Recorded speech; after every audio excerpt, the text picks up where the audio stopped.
You know how sometimes just one amazing taste, one bite, can completely transport you somewhere else? Oh, absolutely. Food is such a powerful gateway to culture. Exactly. And I've always been fascinated by Japan, especially its food. So today, forget just the usual tourist spots. We're doing a deep dive, a real culinary journey through the Tokyo Islands. Right, we're talking top must-eat dishes, but also, the practical stuff. Yeah, like local customs, how to actually get around, things you might want to avoid. And we'll try to get a sense of the real costs, too, based on the info we've gathered. It's all pulled together from quite a bit of research on the area. Think of it as your personalized food lover's guide. Because we're not just talking about the city of Tokyo, are we? Not at all. We're exploring this amazing chain of volcanic islands that stretch south from Tokyo Bay. Each one's got its own vibe, its own landscape. And, crucially, its own food scene. The diversity is pretty stunning, actually. You go from, say, volcanic Oshima to the really remote Ogasawara Islands, and the ingredients, the traditions, they change quite a bit. Okay, let's jump right into those flavors then. First stop, Oshima Island. It's the biggest of the Izu Islands, right? That's the one. And there's a dish called beko sushi.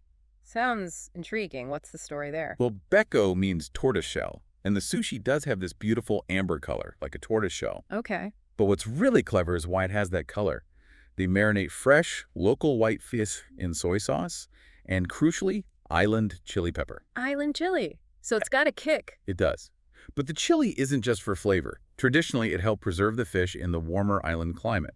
So it's this mix of fresh fish, salty soy umami, and that little bit of heat. Wow, preservation and taste. That's smart. So it's a type of nigiri sushi, fish on rice. Exactly. A slice of that marinated fish pressed onto vinegared rice. It's a real taste of Oshima. If you're there, Tsubaki Sushi in Motomaki is apparently a great place to try it. Tsubaki sushi. Got it. Oshima's already sounding good. And sticking with Oshima, there's another dish, shimadan. Ah, yes, shimadan. Think of it as like a treasure bowl of the island's fresh catches, all served over rice. Treasure bowl, I like that. What kind of treasures are we talking? Usually you get about 3 different kinds of fresh local fish, often tuna's in there, and sometimes you'll even find that beko fish we just talked about mixed in too. 3 kinds of fish. Nice. Anything else special that might show up? Yeah, sometimes you'll find splendid alfonsino. It's this really delicate, slightly sweet deep-sea fish. A real treat. But it depends on the season, what the fishermen bring in that day. So each bowl could be a little different. Pretty much. Makes it exciting. For shimadan, a good spot mentioned is Kaizenchaya Sushiku, also in Motomaki on Oshima. Okay, Oshima is definitely on the foodie map. But the Tokyo Islands are a chain, right? And our next ingredient seems to pop up all over the place. Ashitaba. Ashitaba is fascinating. The name itself means something like tomorrow's leaf. Tomorrow's leaf. Yeah. The story goes, if you pick the leaves today, new ones will literally sprout tomorrow. It's incredibly resilient. Wow. Like a self-renewing food source. That's amazing. It is. And because it's so vital, the islanders use it in all sorts of ways. It's a real staple across many of the islands. So how do they usually cook it? Well, one really popular way, especially on islands like Niijima and Hachijojima, is ashitaba tempura. Tempura, okay. Like battered and fried. Exactly. Use lots of leaves, give them a light batter, fry them up until they're super crisp. And the best way to eat it, just with a little sprinkle of salt, really lets that unique, slightly bitter, kind of herbaceous flavor shine. Simple, but sounds delicious. Where could we find that?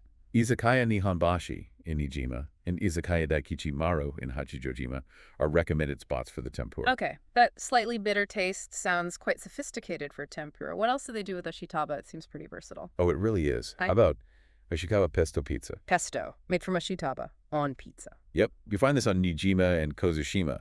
They blend the ashitaba into a pesto, often spread it on a homemade crust. Sometimes they even add a drizzle of that island chili oil for extra livening. That sounds incredible. Italian meets island flavor. It's a great fusion. Niijima Shokudo in Niijima and Hyuga Brewery in Kozushima are places to look out for that one. Homemade crust, ashitaba pesto, maybe some chili oil. I'm sold. They clearly love this plant. They absolutely do. And it doesn't stop there. On Oshima, there's an ashitaba pizza Genovese style.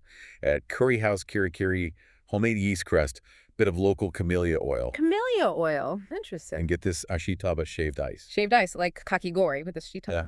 At Blanc Blue Nagomi in Oshima, they serve it with sweet beans and a homemade condensed milk made from local Oshima milk. That's unexpected. Sounds really refreshing, though. Definitely different. And there's more. On Hachijojima, Kukanji Cafe has a shitaba cheesecake meant to be really smooth. Cheesecake too. Wow. And for savory, Yoyodokoro Raisu, also on Hachijojima, does a shitaba fried rice, often with that island chili again. Okay, shitaba is officially a superstar ingredient. It's incredible how one plant features in so many different dishes.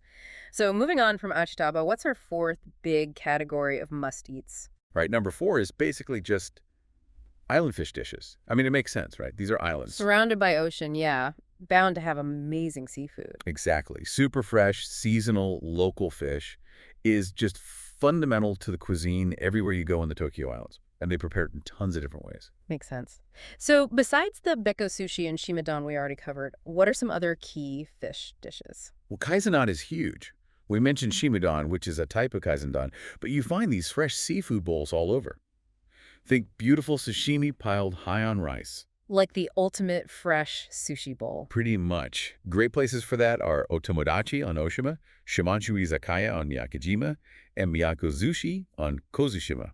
And back on Oshima, Tsubaki Zushi, where you get the beko, also does great regular nigiri with other local fish. Okay, so plenty of options for straightforward, fresh sashimi lovers. Any more unusual fish preparations? Definitely. On Hachijojima, you have to try shimazushi. Shimazushi, did we mention that name? Oh, no, that was shimedan. Okay, shimazushi, what's that? It's sushi, but the fish is marinated in a kind of mustard-based sauce before serving. It's quite distinctive. Mustard with sushi, that's different. It is. The type of fish changes with the season, too. Ohachite and Izakaya Daikichimaru on Hachijojima are good spots for that. Also on Hachijojima, there's a local fish zukdan set at Eidi Suzan that's marinated fish over rice, but served with island nori miso soup. Sounds really comforting. Mustard marinade, zukidon with local nori. Yeah, lots of unique flavors. Are there examples further south, too? Yep.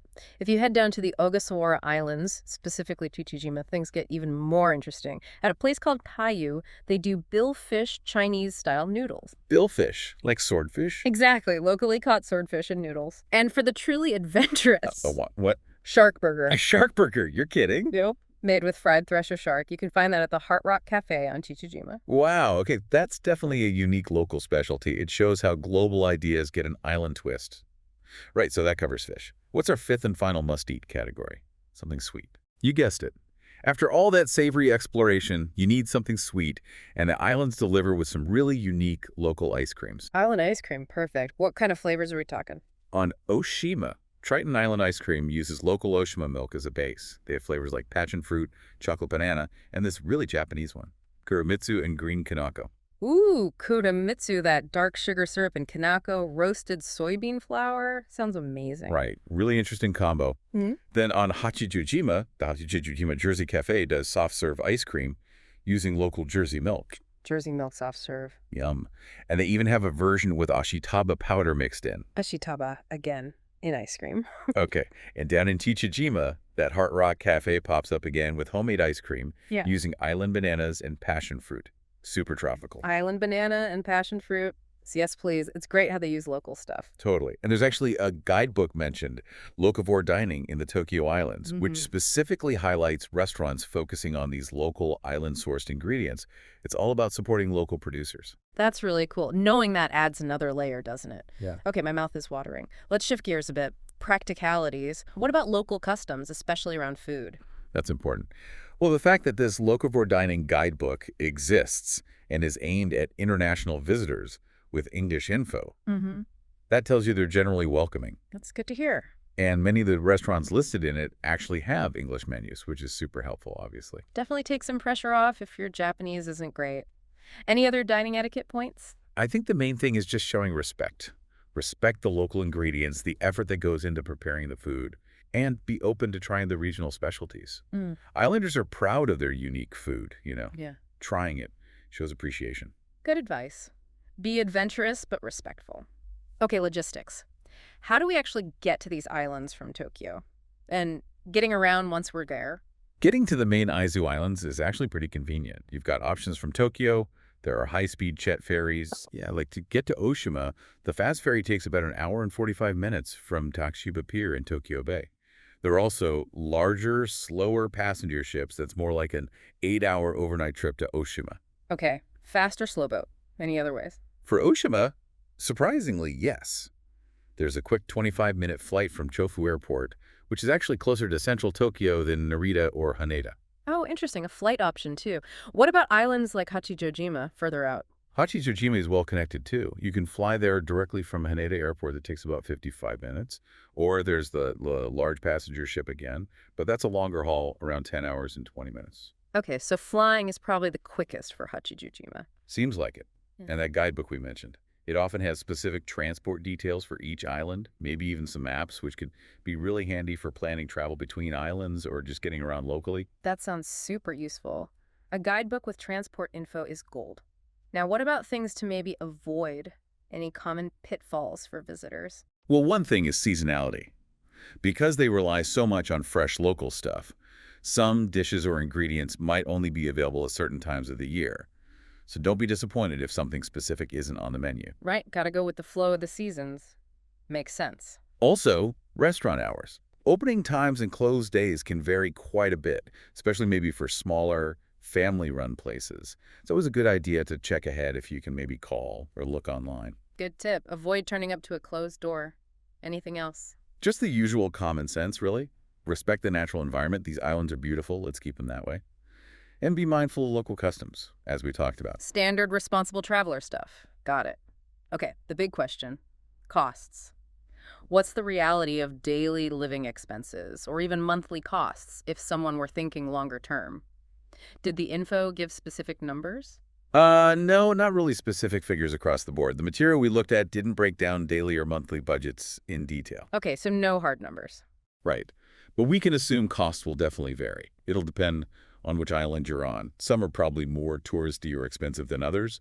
It'll depend on your accommodation. Are you in a fancy hotel or a simpler minshuku, a Japanese guest house? Right, accommodation makes a big difference. And just your own spending habits, how often you eat out at pricier places, what activities you do.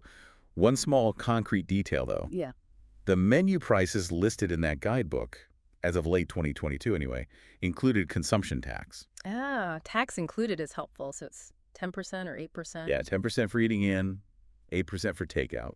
So at least you know the price you see is the price you pay for food listed there. Okay, so budget-wise, it sounds like you'd need to research based on the specific island and your travel style. Fair enough. Beyond the amazing food, what else is there to do? What are some highlights on these islands? Oh, loads. Each island has its own attractions. Let's start with Oshima again. You can actually climb Mount Mihara, the volcano, and see the crater. Climb a volcano. Yeah. Oh. Yeah. And there's the Oshima Park Camellia Garden, beautiful, especially late January to late March. You've also got this amazing geological formation called the Large Stratum Section.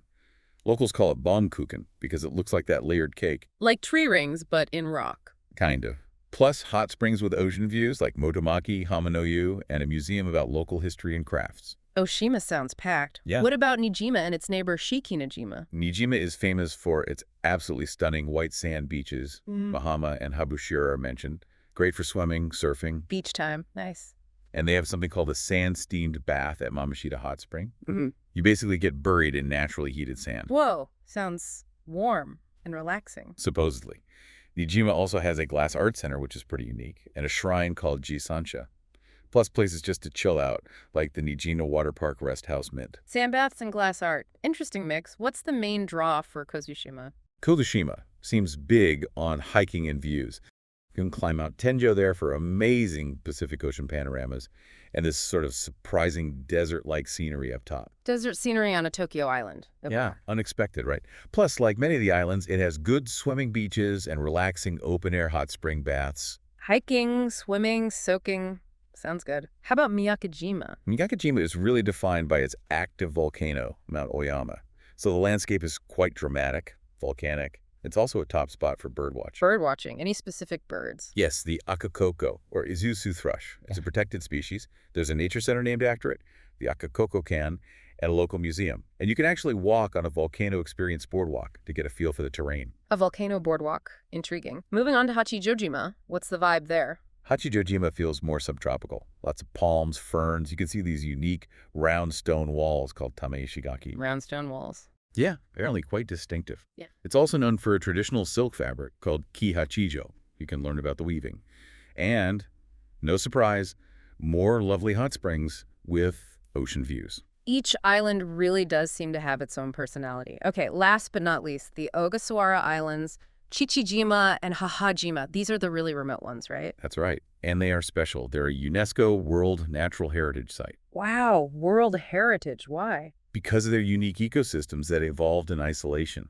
So it's all about incredible nature, marine life, amazing snorkeling, diving, just being in this really pristine environment. Sounds incredible for nature lovers. Definitely. There's a visitor center on Chichijima and a tourist association on Hahajima to help you explore responsibly. Okay, so we've gone from Beko Sushi all the way to World Heritage Sites, an amazing range. If you had to sum it up, what's the key takeaway for someone thinking about visiting the Tokyo Islands? I think the main thing is just how incredibly rich and diverse the experience is. You get stunning nature, unique island cultures, and it's all tied together by this amazing food scene that comes directly from the local environment and traditions. Yeah, that connection between the place, the people, and the plate seems really strong there. So advice would be adventurous, right? Yeah. Try the weird stuff. Absolutely. Try the Beko sushi, try the ashitaba in all its forms, try the shimazushi. That's how you really taste the islands. And use the info that's out there on getting around, be mindful of the customs and the environment. Exactly. A bit of planning and an open mind will go a long way towards having a really fantastic, memorable trip. So as everyone listening thinks about their next trip, or maybe just daydreams a little, consider these Tokyo Islands. It makes you wonder, doesn't it? How that isolation helped create such unique food and culture. It's fascinating. And it makes you think.